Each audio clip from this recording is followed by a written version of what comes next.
Hello, and welcome all viewers, listeners, and supporters of Brutal Extreme Music to the Mendo Metal Podcast, Episode 3. My name's Austin Spence, vocalist and bassist for the band Embryonic Devourment, along with my friend and co-host, Brian Sticky of Sticky Tip Graphics, a veteran of the organizing Mendocino County's best metal shows. We also have all the members of GORESKIN COFFIN with us today, who have been pioneering this scene for a long time now, along with other bands. And we're here to get their take on it, get their story. I want to take you guys back to like the early days of, how you guys each individually got into music, just take us back, man. Dustin, you are the guitar player, and, I have a feeling you have a lot to do with the writing and things that are going on. How did you first get into metal or music for that matter? Take us back to when you were just a young kid, man. Yeah, I was brought into the scene pretty much by a family member at a pretty young age and introduced to like local shows, local gatherings, and heavy music at a very young age. And Dean also, actually, both of us. And from that relationship, I've met several different people over, a 15, 20 year of playing just like locally that were super close family, supportive dudes. From that family member, Rob Henderson from Prisoner 420, or Milan Sikala from Rapid Kill, or Rob Loeffler. They're all like amazing local musicians who really kind of inspired me and Dean and kind of like catered to us and gave us shows as young boys with our first, outfit and stuff like that locally, until we were able to kind of branch out and control stuff on our own. And they're still like a big part of everything GORESKIN COFFIN does today. They still show up, a lot of those guys at shows. And the first time we opened up for Embryo, I was 16 or 17 years old. The first time we fucking played with Prisoner, we were fucking 14, and Slaughterbox 14. We have a lot of friends in the Northern California area, the greater Northern California area, just not around the Mendocino. And actually, to me, it's actually really still a new kind of area, because we don't do too much gigging in Ukiah or Mendocino area unless we're booking it ourselves, kind of thing. And it's still like, still meeting fucking awesome bands and fucking different genres from different areas, fucking whether it be from north of fucking Redding and Mount Shasta, Disembowel, north up into the Oregon. I mean, I'm sure you guys have met fucking amazing people in the tenor that fucking Embryonic Devourment has had, a fucking, that's, I was saying, I was 16, 15 years old when we first had the opportunity to fucking play with Embryo and Sleep Terror and all that shit back in Red Bluff when that was passing through. And that was like, I remember that coming back to Red Bluff, man. Yeah, I hold shows and memories like that, opportunities like that. I don't forget them, That's cool, dude. So when you first started wanting to play guitar and you're just getting into metal, what age were you and like what bands were you getting into at that time? Well, my parents were super heavy. Like music was, I know a lot of musicians will say this, but music was around my house fucking constantly. Some of my first earliest memories as a child were picking up my mom's Kiss vinyls, or my dad fucking blaring Black Sabbath or AC/DC as a fucking toddler, or Ray Vaughan. He's a big Vaughan fan. Those were just like constants. And I didn't really start playing or picking up a guitar until probably pre-teenish. I've never had lessons before. When I got a bass pretty much hand down from my mom, and I started picking around on the bass and kind of figuring out how to do things. And then her husband at the time actually gave me my first acoustic guitar, and I jammed on it for a little bit and became good enough to where my dad was like, you could have the fucking, gear or the lessons kind of thing. And a lot of musicians, I think would have probably took the lessons probably, but I was just like, I want to fucking do it that bad. And I kind of like just grinded, put the fucking, meat to the grinder and fucking grinded for a lot of years, just playing by ear. I've still never had any kind of lessons. I want to have lessons, it'd be a great experience. I don't know if it would be great for the teacher to fucking have to go through with me and fucking like break me back down and build me back up. But I mean,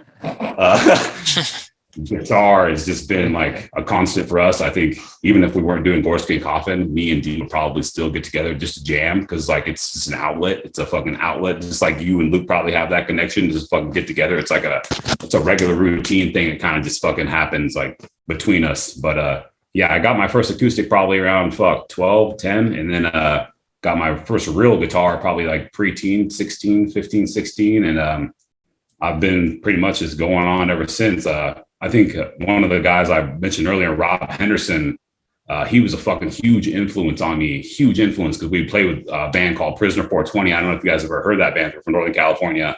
I have heard that name. He's a fucking amazing guitar player. He's an amazing musician. If you guys want their music, I'll fucking pass it to you guys. Hit me up and I'll pass you the shit. That's like, I would say like psychedelic-y kind of heavy metal. And nice. A lot of people know them from the Eureka area too. And but he kind of like just grinded me. I remember he'd have like guitar battles. He'd be like, show up at fucking my house with your gear, like on Wednesday nights. And I'd seen several local guitar player musicians just go over there and just get fucking, it's like, and it was kind of aggressive, I'll admit. Like if he like, didn't take that fucking guitar, like, let me show you how to, and he fucking just like roll on us. But eventually me going there so many times, I kind of fucking it geared me to want to play like, like, well, how the fuck do you do that? Like, how the fuck do you figure that out kind of stuff? And it geared me to fucking, and he's seen it more. And so he would take more time with me to teach me. And he's like a big influence to me to push me along musically. Like, yeah, that's all I really want to ever be is just a musician. Like someone brought that up to me way back in the day from Slaughterbox. His name's Matt Thompson, one of my fucking great friends, fucking super cool dude.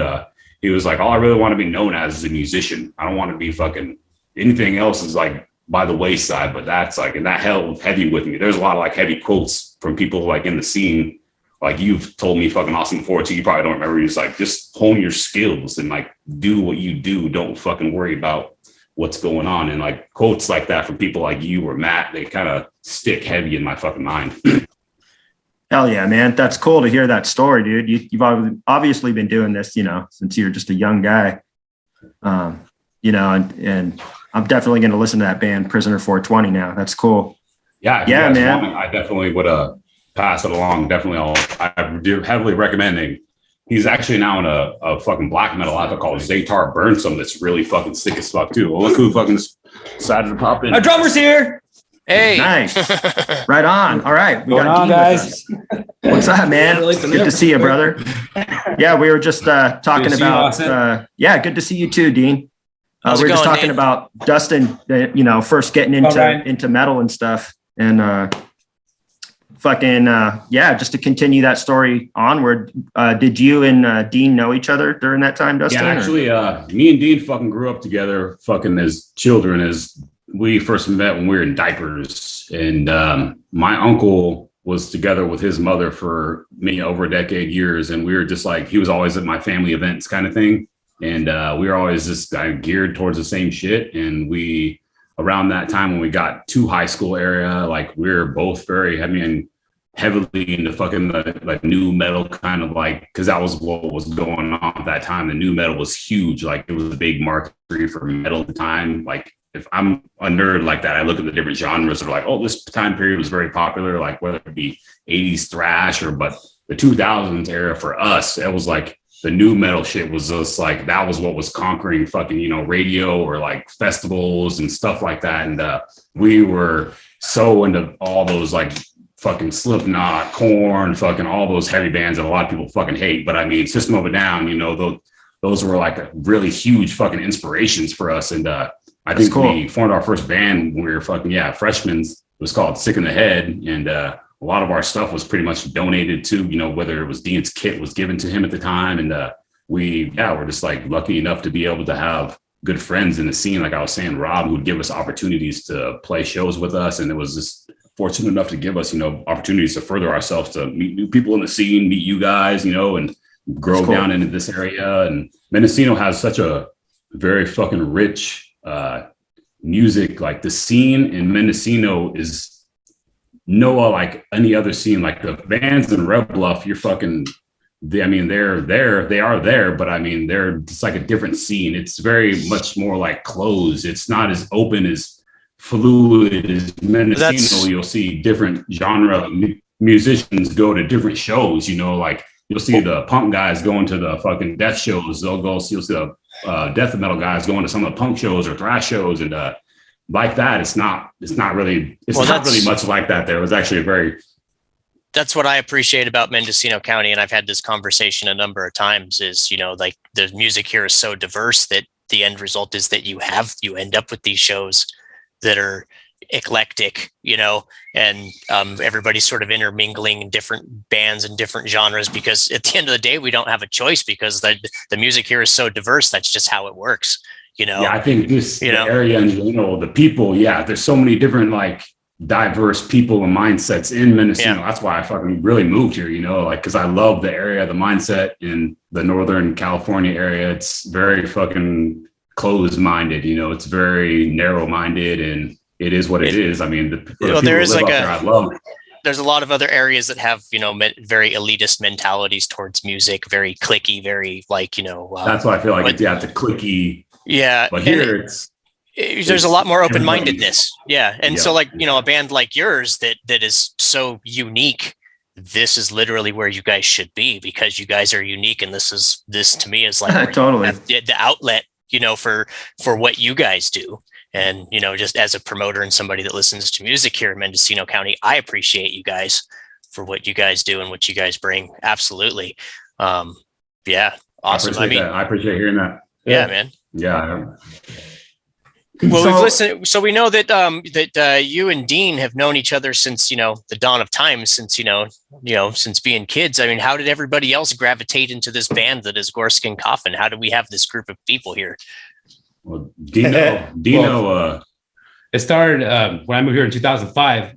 I started with a band called Mendocino, right? Mendocino, that's right. I remember Mendocino. You guys were slaying it.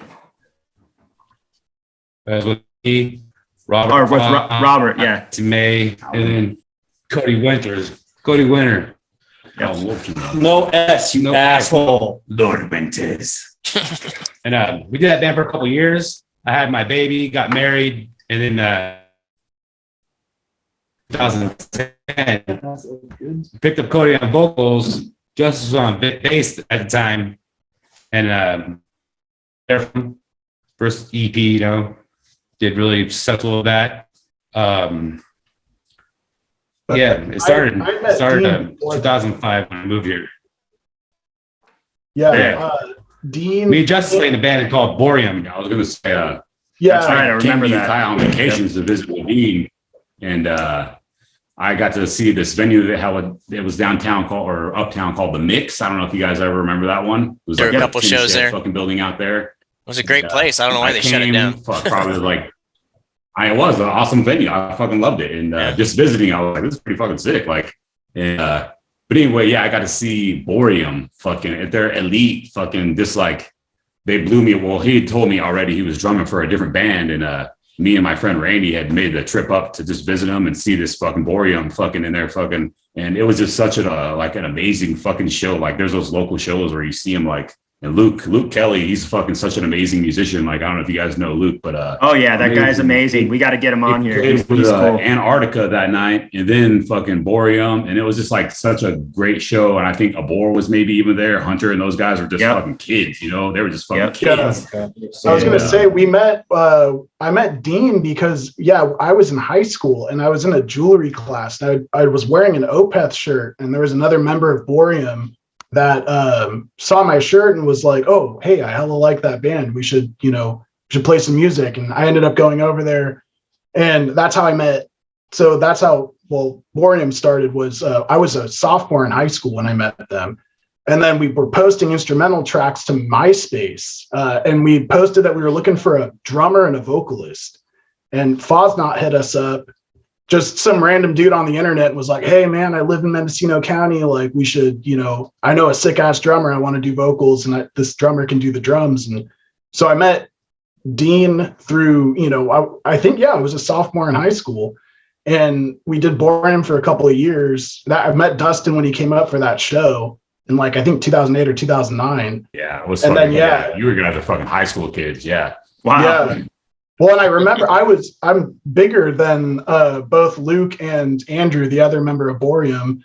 we met them over at the Baskin Robbins in Ukiah, and they were talking to me like I was the oldest one. And I was like a 16-year-old kid, and I was like, I don't know what's going on, but I'm not the guy. So yeah, that was pretty interesting. But we did Boreum until like I think like 2009 or 2010, and then yeah, that's when Dean and Dustin were kind of Dustin moved here. Yeah. I kind of feel like when we first moved here and we started talking about what we were going to do, like project wise, I think it was pretty neat. Me and Dean started talking like we were going to like do a band. Yeah. And I kind of suggested like, well, fucking Justice is like, because Boreum is so unique. Like if you ever heard or listened to them live, Justice is like just the timing wise, it's like fucking Mr. Bungle fucking on speed metal crack. It's this great fucking yeah. I like Justice would be a fucking great, like a great bass player, a great fucking like vocal duo. And I think we did that a lot with early Goreskin Coffin. Me and Justice traded kind of like dual vocal tracks, and it was fucking fun and fuck back in those days with 3-piece fucking. Yeah, that's cool because I didn't realize at that time that Justice was in Boreum. I'd actually been to a couple Boreum shows, and so that's cool that you guys linked up like that, man. Very cool. Yeah. Thanks, MySpace. It's actually funny that Justice mentions, a band shirt gets him into a band. Like I had just graduated high school and I went into Taco Bell where Dean was working with Fosnot. I was wearing a Nile shirt. Like I had never met these guys. I had never like been anywhere close to any sort of like, live music and stuff. And like, I was just ordering my food and Rob's like, you have a Nile shirt. I'm like, yeah, I do. He's like, you want to be in a band? I'm like, okay, sure. Why not? He's like, you're gonna be my vocalist. How many Austin, how many conversations have we had even just today alone where like the beginnings of everything started with a t-shirt? Like literally. Man. It's like a good thing we're all flying our colors, I'm just saying the real heroes here are the guys that print merch because like seriously, like band merch literally brings everybody together. It's like not only do you have an awesome shirt to wear, but like literally like band shirts are the beginnings of all awesome things. Like everything can be traced back to a band shirt. It's awesome. It's awesome. True. Right on, man. So basically, Cody, you were doing, you got together with those guys and by that time you guys were doing a project called Hallucinate, correct? Yeah. I got with them and started doing vocals with Hallucinate. Yeah. We did that for what? How many years did we do that for? About 3 years. 3 or 4 years. We did what we could. We played with Brain Drill on our last show. Yeah. Oh, yeah. Brain Drill man, that was a sick band. Inherit Disease. Inherit Disease. It's a sick band right there. We made 2 albums. We disbanded. Yeah. We broke up or went our separate ways. Another thing, it was like maybe 2, 3, 4 years, and then these two tapped me again. They're like, "Hey, you want to do vocals?" And I was like, "Okay." So I got with them with Goreskin, the first incarnation of Goreskin, and then kind of I went my separate ways again. And then they're like, "No, you need to come back." And now I'm here again, doing vocals, doing different type of vocals now. I remember the death metal. Yeah. I think the first time I heard of your band, I think the first time I heard of Goreskin Coffin was at the fairgrounds. They used to do this event called the Rising Stars competition. And I don't think you guys were in the competition. I think you guys were just there peddling your merch. And I think that's the first time I met you guys was you guys had a box, just walking around with a cardboard box full of Goreskin merch. And you're like, and I was like, oh, these guys are cool. They know what DIY is. Right on. Definitely. The cool thing is Goreskin's been putting in the time even long before Goreskin started, with Hallucinate and with Rob doing Mendo side, even before that with, various people around the Mendo scene, including Sage Banky, who used to be in Cerebus actually. And then, that kind of morphed into the Hallucinate thing with Dean, and they actually were a crushing band, had a female bass player and just a different dynamic than any of the other bands had out here, both visually and musically, I agree.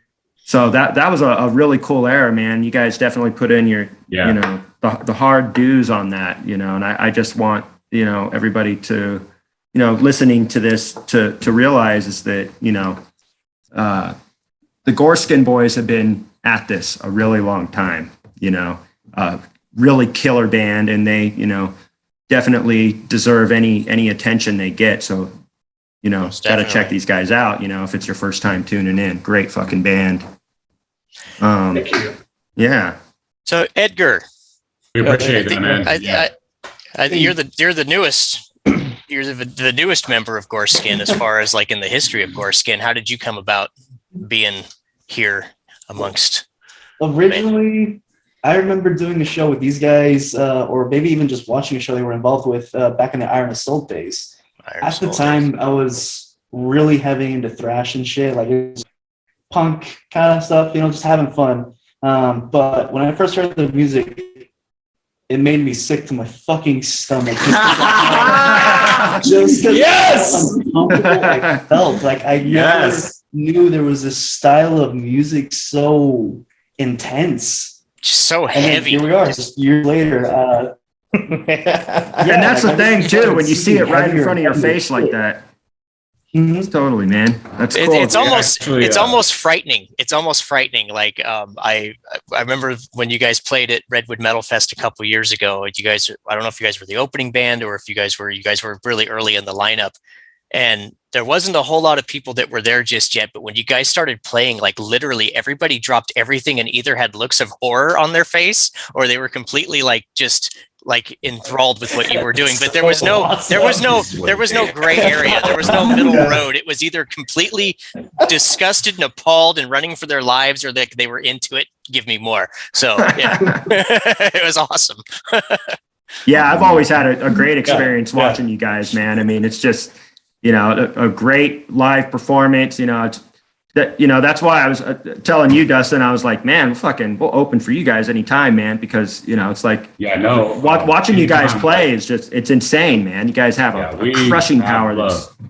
Utmost fucking respect for bands like Embryonic Devourment, people who, like you say, you guys have carried your fucking flag in Northern California for a very long time, dude. Like, we could only hope to aspire to be fucking legitimate as long as a quarter of the time that you guys have been. So it's a total mutual respect thing, and it's totally genuinely fucking we would fucking play anywhere in a boat without a coat with the Embryonic Environment, whether we're opening or whatever bill we're on. There's certain bands that are like that for us that we're just like an uber support of because you guys have given us so many great opportunities in the past. Hell yeah, man. I mean, you guys are doing it. You guys are doing it right now, man. And that's the cool thing about, having a scene like ours, kind of these small towns, type scenes is that, go to the grocery store and it's like, you might see your guitar player at the fucking grocery store. It's like, hey, bro, what's up? Let's fucking jam, and that I think that's why, bands like you guys have stood the test of time, because you guys are bros, and that's very important with a band, is to have that family dynamic like that, And yeah, man, you guys are definitely crushing it. Was there, taking it back to when you guys, when Hallucinate was happening? How did Dustin come into the Goreskin picture and move out here? Like, how did that all take place? And what happened to? What happened to Hallucinate? What was the reason that things, turned into Goreskin Coffin, so to speak? Yeah, you take that one. You take that, and then I'll go in. My daughter was about 3 years old. Me and my wife have been married for maybe 4 years, and we decided to take the next step to get her visa because she was illegal at the time, and she had to stay in Mexico for 2 years. So Dustin moved up and helped me out with bills. My roommate, we started the band. We started jamming in an apartment room with all kinds of mute pads and stuff. Just like demoing with not even a computer, like a demo tape, Still got some of those recordings on the Bandcamp. Yeah, old school. Yeah, we started writing from there. Took a couple riffs from old songs and put them together. It all started in 2010.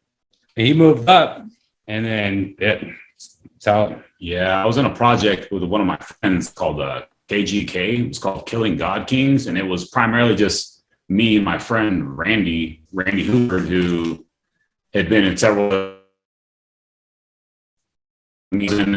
Hal Rotter, who's a shredding guitar player from a band called Plague Widow. He also played in Slaughterbox.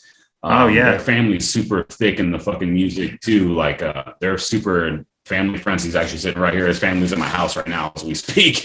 And but I was in a band with him, and pretty much Dean was writing these drum fucking loops for us, so we perform live at fucking venues, and we would just straight take our fucking amps and this fucking drum loops that Dean had written for us for our songs, and we would just back and forth from fucking up there and straight to fucking Ukiah, send the fucking drum tracks and guitar tracks back and forth, email, MP3, and just to make it work, because we figured, we hear a band of like Origin where their fucking members are in California and Kansas and spread over fucking vast distances. We're like, we can make it work, and we do this day, with Justice is sitting in Humble right now, and but then eventually that project disbanded. I was fucking looking for a big change in life, just with that whole area. I was looking for a vast move and a change, and he, had mentioned his wife was in the Mexico, and he was kind of like, not struggling, but, just fucking alone here. And I was like, fuck, well, it's a perfect opportunity for me to go down, try to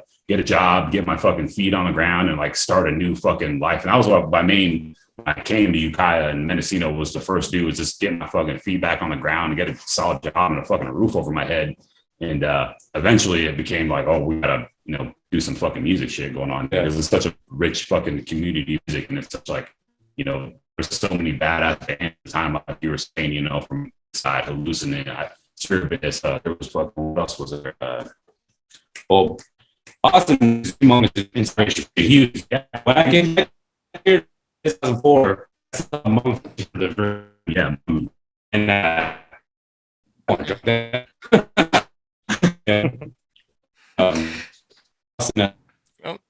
losing sound there. Technical difficulties. A little bit. you guys are cutting out a little bit, but yeah, the gist of it that I got was that basically Dean needed some help, and being a bro, you came along, and fucking that's cool, man, when bandmates can get together and they can just form something out of just having that friendship, and that's a tough thing to go through, that life's challenges sometimes, man, can really fuck up, your ability to make art sometimes, but it's like, there's, you and I both know that, like, I mean, I've never been in a band, but I've witnessed many bands come and go.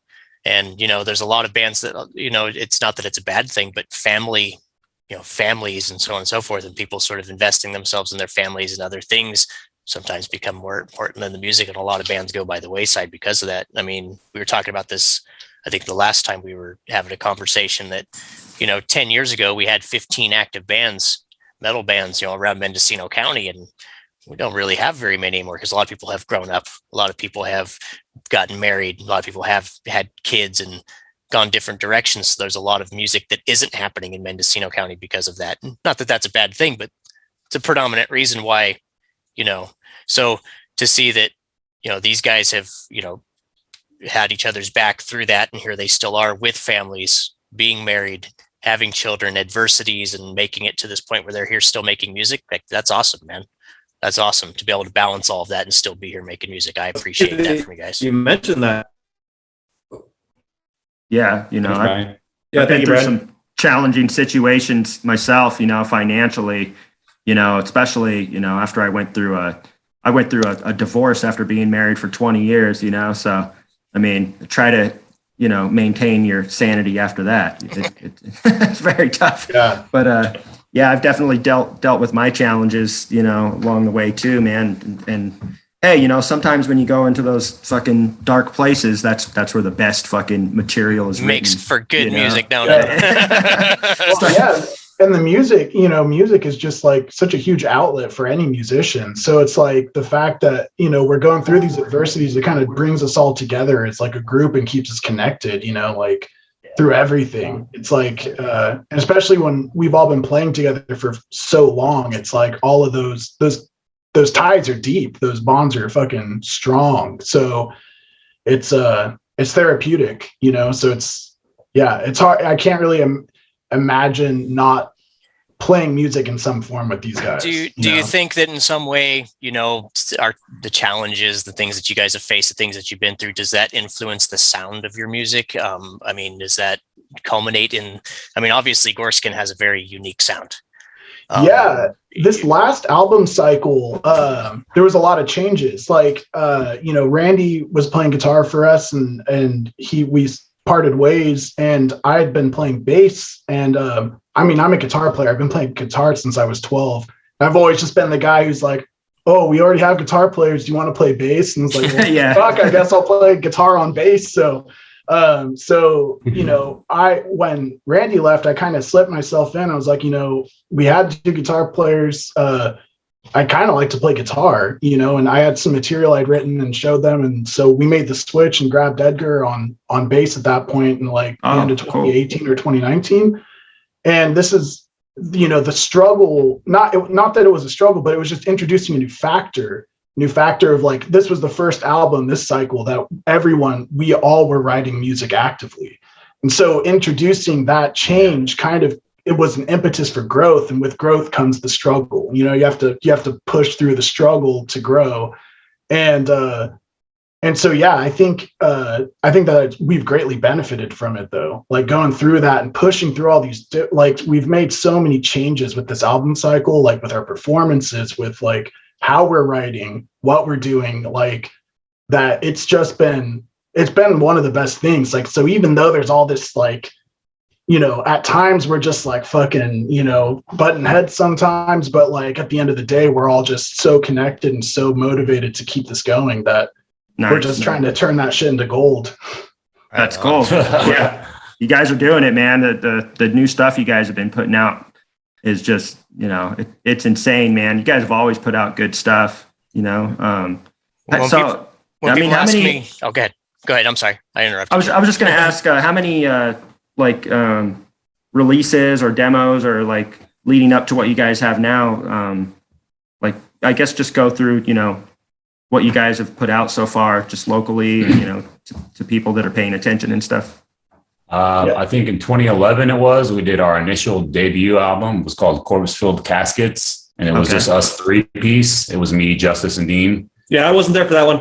And then we took a short break and we reformed with Justice. And in 2015 we did Shattered Conceptions of Reality. I was on that one. And it was also recorded. That one was the first time we started actually recording and working with Mr. Hunter Peterson, and that was kind of it was a very different, I would say, album compared to especially this one. It's very techie, I would say, compared to anything we do now.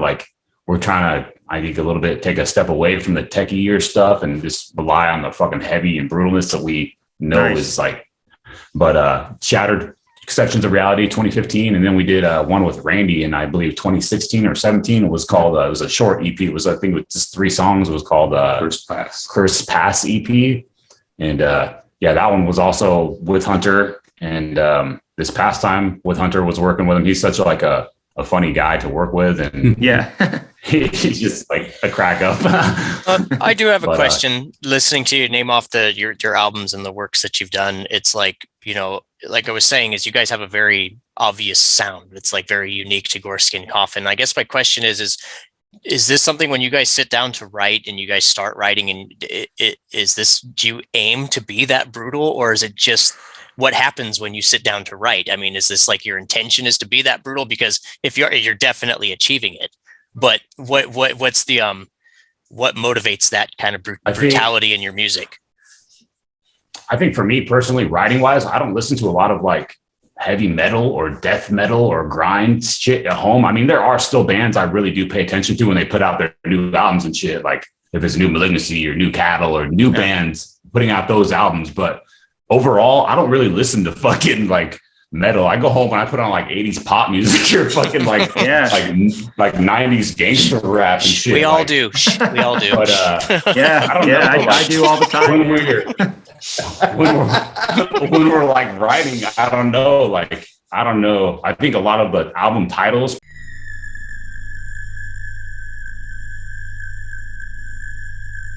All right, and welcome back to the Mendo Metal Podcast, episode 3. We're with GORESKIN COFFIN, and we're just talking about lasting through all this time, you know, all the different life challenges that have been presented, you know, to you guys along the way. And I could definitely identify with that, you know, a lot of roadblocks I've dealt with as well, you know, just myself, you know, having to leave, you know, the family and go on tour for, you know, even just 3 weeks at a time is like, come back, you don't have a job anymore. Your woman's pissed, you know.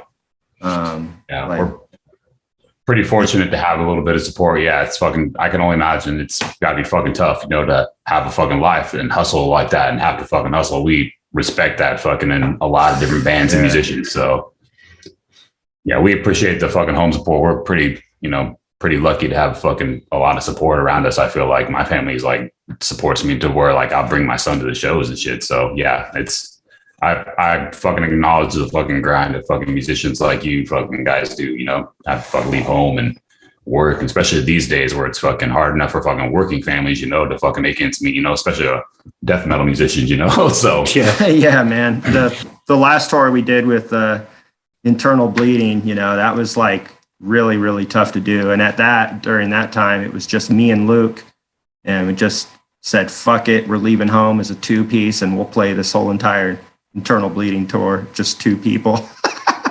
That's sick though, dude. Well, look, you got through it and look where you guys are at now, huh? Thanks, man. Appreciate it, you know. But, you know, and you guys have been, you know, doing this shit a long, long time too. And you know, with this new release you guys are putting out, how many songs is the new one you guys are about to do? Justice. 7 tracks. Oh wow, nice. We originally did 10. Damn. Yeah, 3 of them didn't make the cut. 3 of them didn't make the cut. They'll probably be on another CD later. Oh, they will be. Yeah. Oh, they will be. That's sick, man. That's cool, guys. You know, I just I want to, you know, keep seeing you guys in the scene and fucking we, you know, we're death metal brothers, you know, and just wanted to, you know, explore the history of you guys and you know, because sometimes when people hear the history of a band, you know, it helps them kind of get into the whole atmosphere of things, you know, and that's the cool thing about all the rock documentaries that I've seen is like all the hardships along the way, you know, that's what makes the best fucking, you know, documentary. It's not the ones where there's just like perfect and instant success, you know. Those are boring stories. We want to hear the fucking People don't want to hear the freaking sunshine and butterflies. They want to hear the bad shit. Yeah, totally, man. This whole album was pretty dark. This whole recording process, just the beginning of it, like Justice was saying, we parted ways with Randall. We picked up Edgar and kind of like pandemic hit everybody. And I had a fucking uncle who, you know, helped raise Dean. Like I was saying earlier, he passed away. And then we had one of our best friends who was a fucking awesome, amazing musician, fucking, you know, commit suicide. Damn. We had fucking my dad pass away. It just seems like, and all for me, that energy has been fucking shoved right back into the fucking music. And I think to me, fucking personally, Release My Suffering wasn't like it's not a bullshit fucking statement. It wasn't a bullshit like statement. And I think hearing from people like you, Austin, you know, who's actually fucking listened to it and know, I think a little bit about prior GORESKIN COFFIN stuff, that this is like the best we've fucking put forth so far. And you could see it, you could hear it. I feel like, you know, other people have commented on it too. Scott from Autonomous sent me fucking really great messages. And there's other people within the scene who fucking sent me some really positive fucking shit about it so far. That's cool, man. Like we got to get together and do more shows and you know, get people to hear this stuff, man, because it's pretty incredible. You know, I want people to hear it, man. It's amazing stuff. Thank you. Yeah, we appreciate that, man. Yeah, thank you. So you guys just are currently getting a little thing going with Clawhammer PR, right? Yes, sir. We just pretty much wrapped up our, you know, initial stuff with Clawhammer. We're nice. Got like a lyric video that's going to be coming out, and we're just putting together like you know, some promotional stuff for the album that we're going to push out probably like the first couple of weeks of January. And you know, it's like done. We're fucking at that point. I know I get shit from some of my friends within the fucking scene. They're like, is it really done this time? Like fucking, because we fucking worked so much on it. But I think kind of as a test to us, we went back and, kind of righted things that were fucking, I feel like a lot of musicians, especially like, when you record, you make an album and you fucking hear it and you're like, I wish, a year or two later down the line, I wish I could have took this technique, or I wish I could have had this fucking approach when I was in the studio recording it. And instead of fucking like riding or twiddling on those feelings too long, we were just like, well, fuck it. Let's, go back and do those things the way we fucking wanted to do it. We had already demoed the album pretty much once or twice before we even got with Hunter to fucking do any kind of recording or tracking with it. And so we already had like a good idea of what we wanted it to sound like. And we didn't really stop until we fucking got to that point where we were like, yeah. Redo the guitars, redo the bass, redo the vocals. So, drum tracks are legit. They're sick as fuck. Hunter did an awesome job. Yeah, man. You've always been a great drummer, Dean. I mean, that's one of the things around here, with me playing drums in Mummification and Luke doing embryonic devourment. We were kind of like, we would just strong arm our way through it, like really doing damage to our body. But when you came along watching you drum, you're one of the first guys around here that was playing with some finesse, and had that bounce going, with your wrist and everything was fluid with your drumming. You weren't trying to pound it like John Bonham or anything. You had this really, just smooth way of playing. It's always been a really cool thing to watch you drum, man. The style you've done with Goreskin Coffin, I think it really shines, dude. It complements what you're doing on the drums and, sick stuff, man. People need to hear it. And that's why I wanted to, do this with you guys is because, you guys have been at this a long time, like I've been saying, and to have a band like you guys out here in the Mendocino County scene is really fucking special, man. So appreciate you guys. Thank you. Yeah, it feels good to fucking, hear fucking a little bit of just, from somebody like you. It means a lot, Oh yeah. We appreciate that greatly, dude. That a lot. Yeah. That's the thing, man, is we're all bros, we're all friends here, in metal and we want to hang out, but we're all so busy with our fucking lives, Yeah, exactly. Running around all over the fucking place. And like, this is a way for me to kind of like get together with my bros and fucking have a smoke and a beer and talk the shit, about some metal, dude. Cause we don't do that enough, guys, Yeah.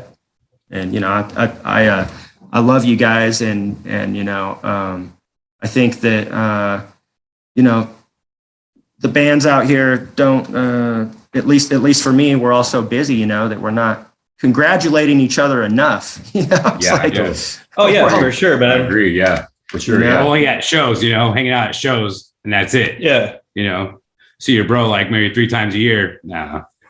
Yeah. Totally, man. So it's great talking with you guys, and anytime you guys want to do like a part 2, episode or something like that, which is kind of sort of what this is, but with us losing the internet connection. So part 3. But man, it's just great talking with you guys, and anytime you guys want to be on the show or whatever, man, let's do it.